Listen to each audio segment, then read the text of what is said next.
I think like with we were talking about earlier, you got to be small businessman friendly. You know, if you want to establish more business on the Navajo Nation, I mean, right now we got a lot of food stands, and I mean, seriously, if you're going to try to recoup money from being a small business, I mean, Navajo Nation's got to be business friendly.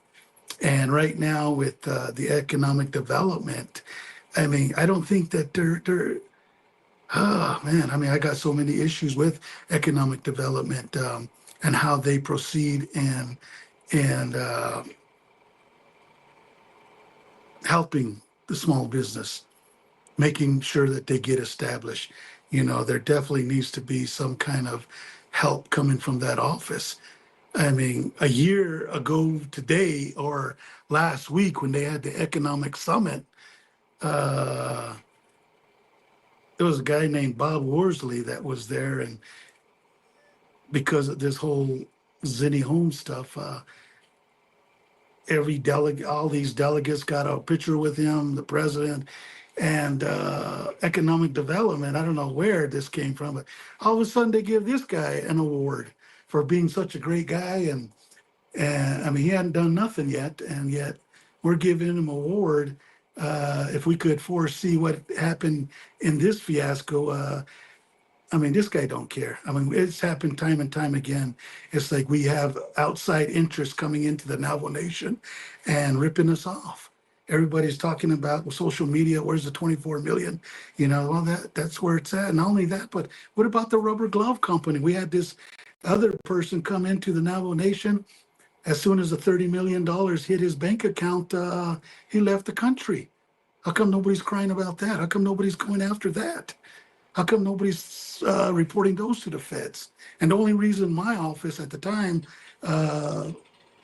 found out about Zennihomes and all that stuff was because it started with an investigation for Chid Homes, and how that process was going. It just started opening up can of worms, and it got bigger. So to me, it's like economic development. Man, they sure cater to outside interests, people that aren't even Navajo. And then, I mean, we have a lot of Navajo entrepreneurs that can do a lot of this stuff, but they don't cater to our Navajo business people.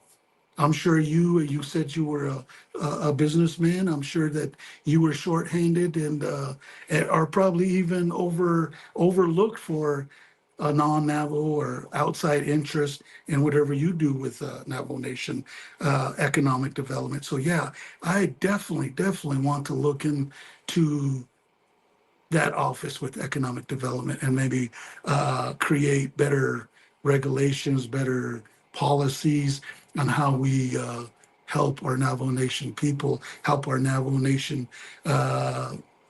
establish businesses, you know, get them help and not just throw applications to them. You got to be this, you got to do this, you got to, you know, I mean, there's, it seems like they're waiting for us to fail, and we shouldn't be like that to our own people. We should definitely, when they say Navajo first, that definitely isn't what's happening right now throughout the Navajo Nation.